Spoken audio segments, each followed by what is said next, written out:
India once promised to be a major global power. Today, its influence is slipping, and its standing on the world stage is under serious pressure. We'll give you some recent examples.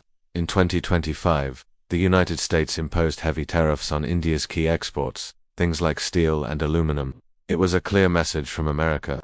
The US was sending a message to India and many other countries. It was a message they all understood. If you don't fall in line, we will squeeze you, and there's little that you can do about it. Indian exporters were dealt a severe blow. Their shipments to the US became costlier and many orders were cancelled.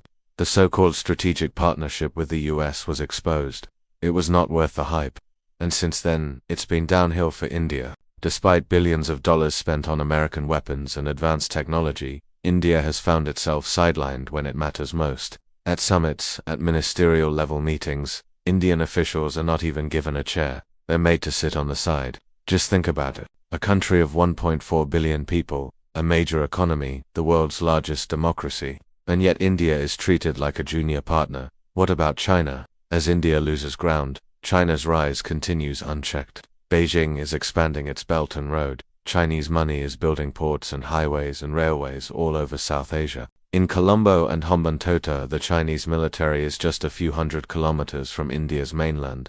In Nepal and Bhutan, China holds all the cards. In Pakistan, they're building a new railway line. All of this while India is losing friends in the neighborhood. I'll give you another example. The 2025 SCO Summit, the Shanghai Cooperation Organization. Its members met in the city of Tianjin. India was forced to accept Beijing's agenda. China pushed through two important proposals, a new development bank and a cybersecurity center. Both projects will be controlled by Beijing. India opposed them tooth and nail, but it couldn't muster enough support, so both proposals were passed. India may be a major member of the SCO, but it's clear who's in charge. China is calling the shots. It is marginalizing India.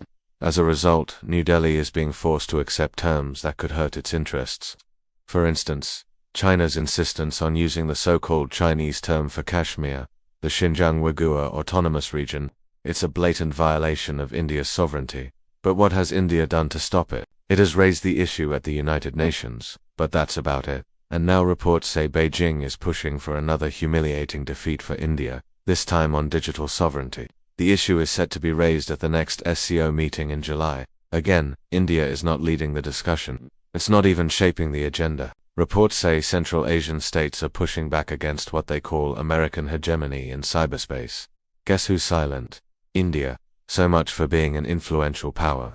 Today, India's foreign policy lacks clear direction. On one hand, it wants to court the West.